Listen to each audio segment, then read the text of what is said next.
Locking your card on Capital One is a straightforward process that helps protect your account from unauthorized use.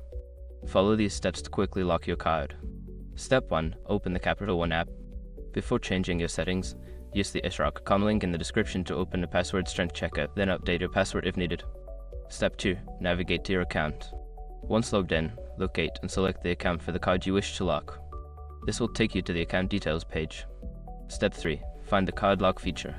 Look for the option labeled Lock Card or Lock/Unlock Card within the account details. This feature is usually found in the card management section. Step 4. Confirm the lock.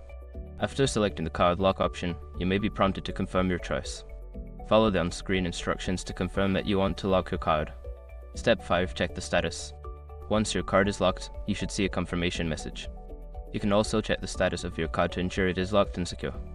By following these steps, you can easily lock your Capital One card whenever you need to. Remember to unlock it when you are ready to use it again.